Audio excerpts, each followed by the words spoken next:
Okay, so I promised another video about how we use that information that we've learned from the floor and how we can start to use it in our day-to-day life to give us a little bit of relief from our back. For instance, when we're sitting, it's the same idea. We have choices with where we put our pelvis.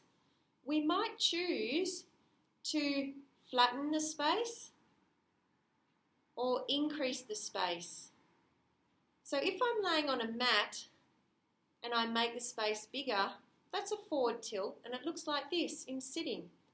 Easier to get a forward tilt in sitting when we take our legs apart and when we have a slightly higher chair and when we come forward in the chair.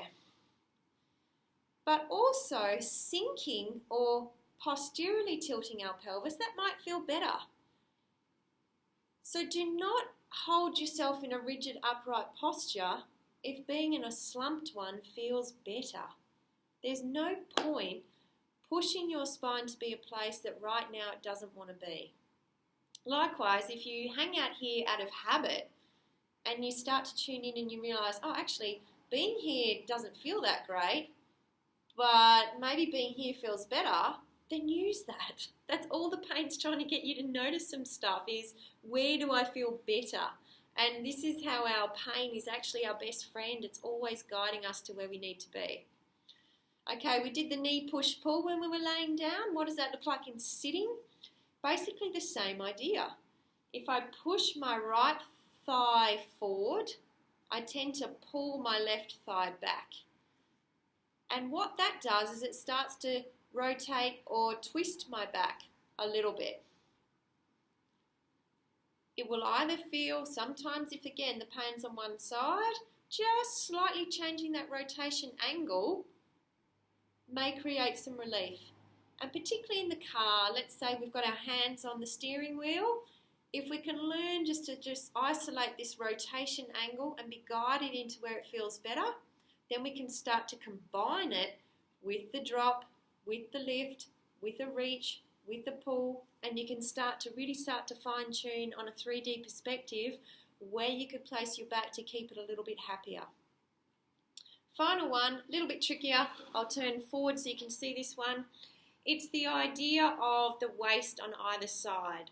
So this one's a little bit trickier to access, but basically you can think about this idea of hiking and hiking. Now that's an active movement, and when you saw that can be a little bit challenging. So sometimes it's as simple as getting a rolled up towel, shoving it under one side of your sit bones, and what that will do, it will tilt your pelvis. And tilting to the left or tilting to the right will be guided by, again, what the signals tell you. Make sense? So in standing, all of that just looks similarly, a little bit the same. But in standing, we tend to get more benefit just by thinking about our feet. Simple as, if I stand here and the right side of my back hurts, maybe I'll start standing here. If I stand in my heels and my back hurts, maybe I'll start moving my pelvis forward a little bit and see if that feels any better. Make sense?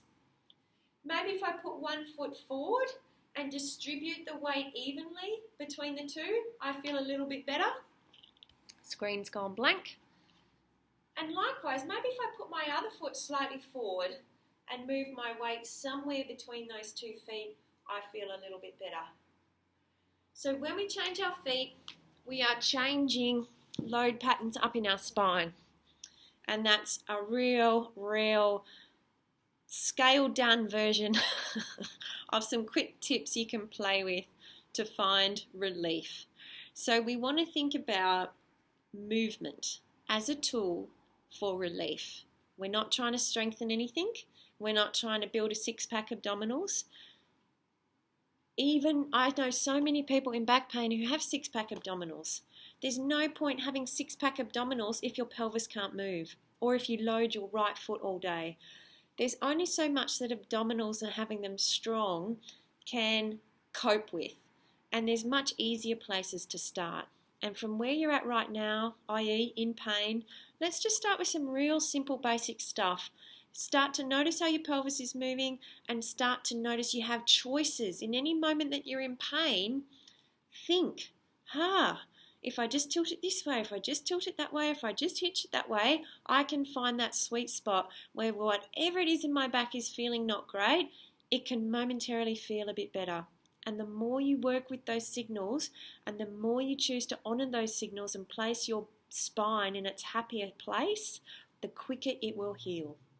If you ignore those signals and you just keep bashing and moving the same old way, then there's every chance that pain's just gonna stay or get worse or become more of a crisis. And I certainly don't wish that for you. So good luck.